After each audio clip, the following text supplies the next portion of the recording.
और खास एक ही मिनट में मैं कंक्लूड करूंगा सर। धारा 5 में ये अब टैक्स ये आधार करेगा कि मशीन की जितनी कितनी तेजी से काम करता है। माननीय अध्यक्ष महोदय जी, मैं धन्यवाद देता हूं कि मुझे health security and national security sales bill 2025 पर अपनी बात रखने का अवसर मिला। महोदय जी, आज अमेरिका, चीन, रूस जैसे सभी विकसित दृष्टि से मजबूत देशों ने अपनी राष्ट्रीय सुरक्षा रणनीति में हेल्थ सिक्योरिटी को सर्वोच्च प्राथमिकता दी है। इसलिए सरकार का ये कदम सैद्धांतिक रूप से स्वागत योग्य है।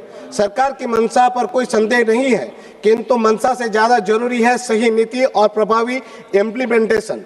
महोदय जी, भारत में हर साल तंबाकू एवं संबंधित उत्पादों से लगभग 13 से 14 लाख लोगों की अकाल मृत्यु हो रही है।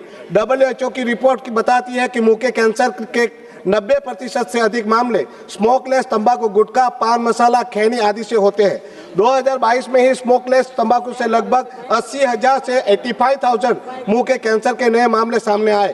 तंबाकू केवल कैंसर ही नहीं, हृदय रोग, COPD, क्षय रोग और अनेक संक्रामक रोगों को भी बढ़ावा देता है।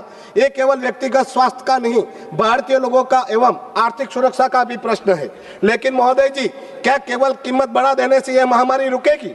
हम सब जानते हैं कि नशा शौक नहीं, लत है। लत लग गई तो आदमी पेट्रोल की गंध सूंघ लेता है, आयोडेक्स मल लेता है, कफ सिरप भी पी लेता है।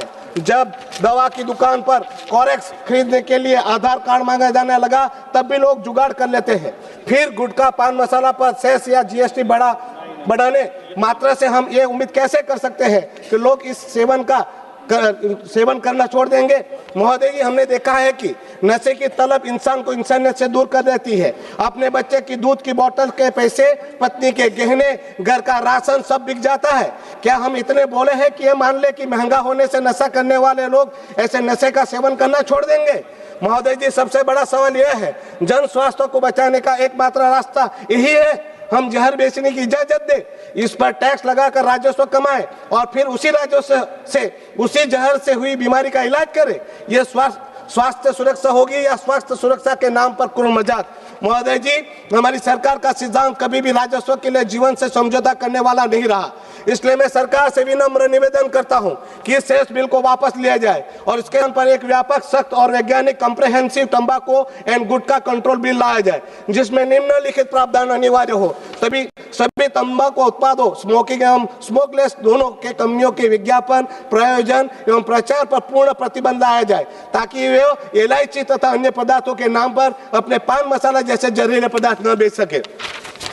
पैकेट के आगे पीछे दोनों तरफ 90% हिस्से पर ग्राफिक हेल्थ वार्निंग अनिवार्य हो। सभी शिक्षण संस्थाओं के 500 मीटर के दायरे में तंबाकू उत्पादों की बिक्री पर पूर्ण प्रतिबंध हो। 21 वर्ष से कम आयु के व्यक्तियों को तंबाकू बेचने पर कड़ी सजा एवं दुकान का लाइसेंस रद्द हो।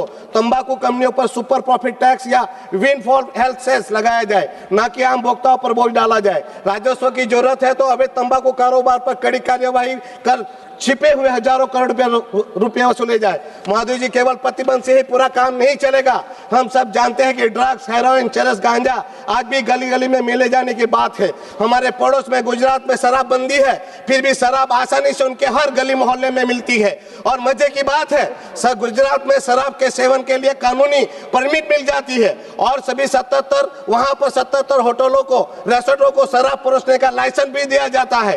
गुजरात के गिफ्ट सिटी में शराब सेवन की छूट दी जाती है। महोदय जी, एक कैसा प्रतिबंध है? दारू जहां वहां बिकती है, वहां परमिट मिलती है, फिर भी दारूबंदी है। आज ये शराब के रेवेन्यू का 25 से 30 हजार करोड़ का काला कारोबार फल फूल रहा है गुजरात में। इससे अच्छा कि गुजरात की नियंत्रित बिक्री का वैध कर राजस्व लिया जाए। कम से कम वो पैसा बस तंत्र की तिजोरी में जाने के बजाय सरकार की तिजोरी में आए। जब सरकार ने नशे के राजस्व से कमाने का ठान नहीं लिया है, तो गुजरात सहित देश के बाकी राज्यों में जहां शराब पर पाबंदी लगाई है, उसे पूरी तरह से हटा दिया जाए, जिससे शराब के काले कारोबार खत्म हो, सरकार को रेवेन्यू मिल सके। ऐसे भी जैसे सर 15 से थोड़ा ही है, खत्म कर रहा हूँ सर। मॉनसून में तो आपने एक भी बिल पर चर्चा नहीं की, कम से कम 30 सेकंड तो दे दीजिए, मैं खत्म करूं। बोलिए। जिससे शराब के काले कारोबार को खत्म कर सरकार को रेवेन्यू मिल सके। ऐसा भी जब जहरीले नशीले पदार्थ पर संपूर्ण प्रतिबंध नहीं है, तो शराब पर क्यों है? हम जब विकसित राष्ट्र की बात कर रहे हैं तो हमें विकसित राष्ट्र की तरह सोचना भी होगा। महोदय जी, इसलिए मेरा मानना है कि केवल प्रतिबंध से नहीं